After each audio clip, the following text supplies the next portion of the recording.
મિત્રો, સંજેલી એ ભારતના ગુજરાત રાજ્યમાં દાહોદ જિલ્લામાં આવેલો એક તાલુકો છે, જે આઝાદી પહેલા સંજેલી એ નાનું રજવાડું હતું, જેમાં ઘણા શાસકોએ સંજેલી રજવાડામાં શાસન કર્યું. તે ભારતની દેશી રિયાસતોમાંથી એક છે.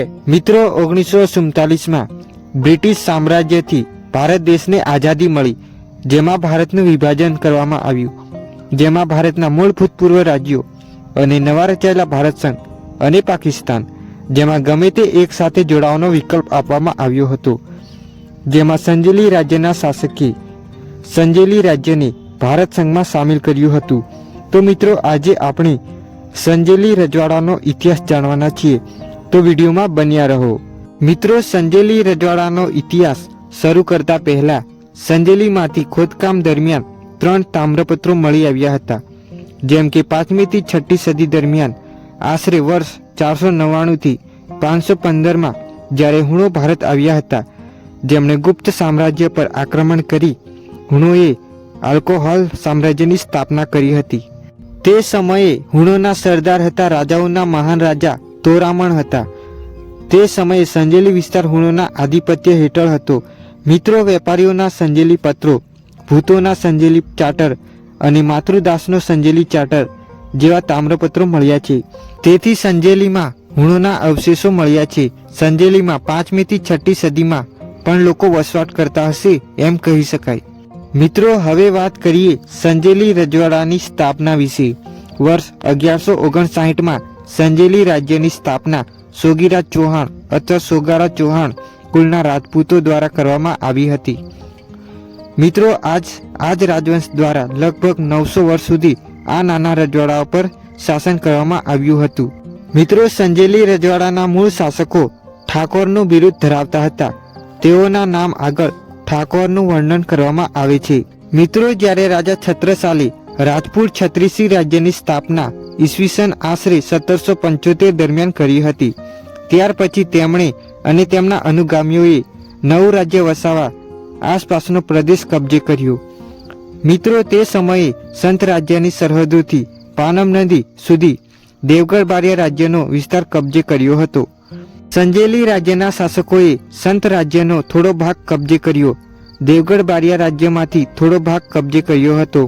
મિત્રો, વર્ષ 1804માં બારિયા રાજ્યના મૂળ શાસક રાજા જસવંતસિંહજીએ તેઓએ સંજેલીના ઠાકોરને આશરે 12 ગામો પોતાની સત્તા હેઠળ રાખવા અને બારિયાથી સંપૂર્ણપણે સ્વતંત્ર રાખવાની મંજૂરી આપવા સહમત થયા હતા. મિત્રો, સંજેલી રાજ્યમાં તે સમયે રાજ્યનો સિંહાસન અથવા ગાદીનો ઉત્તરાધિકાર પુરુષ આદિકાળ શાસન દ્વારા સંચાલિત થતો હતો, જેમાં માતા પિતાના પ્રથમ જન્મેલા અથવા મોટા બાળકને સંપૂર્ણ સંપત્તિ વારસામાં મળતી હતી અને પાછળથી જન્મેલા એટલે કે નાના બાળકને બધાને બાદ કરતા. જેમાં સંજેલી રજવાડામાં વર્ષ 1950માં વર્ગ પ્રથા બંધ કરવામાં આવી. મિત્રો, સંજેલીના મૂળ શાસકોએ રાજ્યનો વહીવટ સંભાળ્યો હતો. વર્ષ 1820માં બ્રિટિશ સુરક્ષિત રાજ્ય બન્યું હતું. વર્ષ 1820 થી 1837ના સમયગાળા દરમિયાન રાજ્યનો પ્રદેશ 88 ચોરસ કિલોમીટર જમીન પર સ્થિર રહ્યો હતો.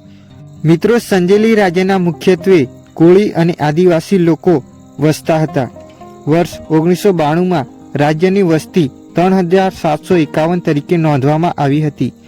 ભારતમાં બ્રિટિશ સામ્રાજ્યના શાસન દરમિયાન સંજેલી રજવાડું પ્રખ્યાત રાજ્યોમાંનું એક હતું. સંજેલી રાજ્ય રેવાકાંઠા એજન્સીના રેવાકાંઠા વિભાગમાં 3જા વર્ગનું રાજ્ય બન્યું.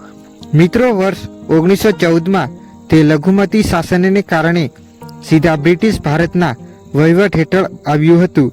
મિત્રો, હવે વાત કરીએ સંજેલી રાજ્યમાં શાસન કરનારા શાસકો વિશે.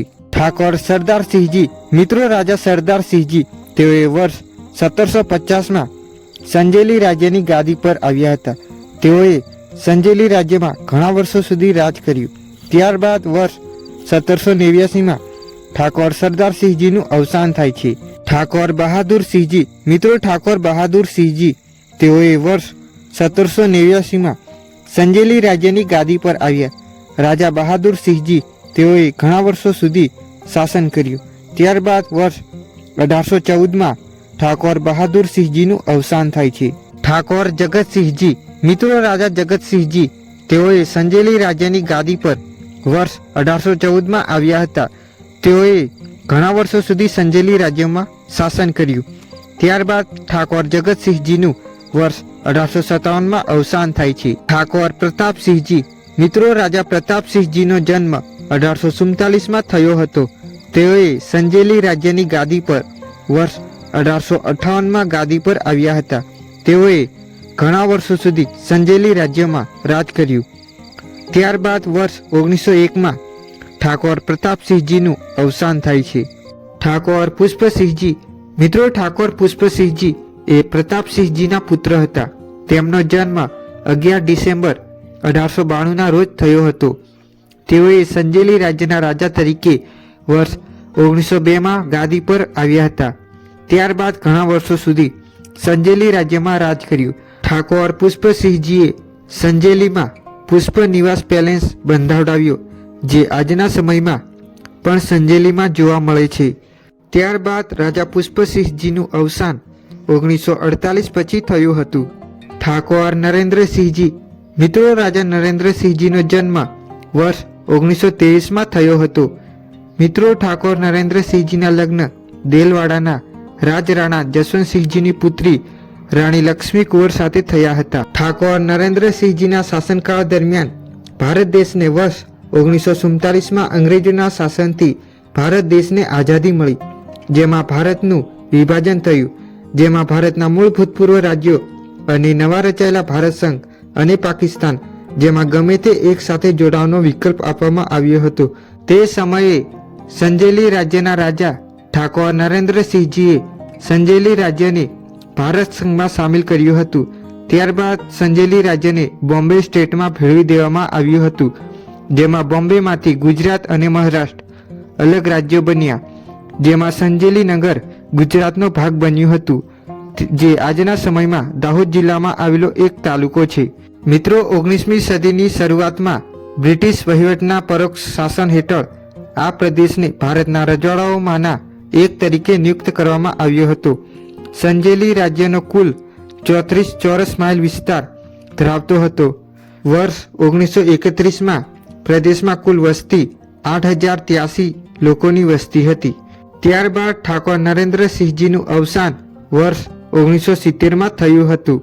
ઠાકોર માનવેન્દ્રસિંહજી, જે ઠાકોર નરેન્દ્રસિંહજીના અવસાન પછી રાજા બન્યા હતા. તેઓ દિલ્હી કોલેજ ઇન્દોરમાં ભણ્યા હતા. ઠાકોર માનવેન્દ્રસિંહજીનું અવસાન 2006માં થયું હતું. તો મિત્રો, આ છે સંજેલી રાજ્યનો ધ્વજ, તે તમે જોઈ શકો છો. તો મિત્રો, આ હતો સંજેલી રજવાડાનો ઇતિહાસ.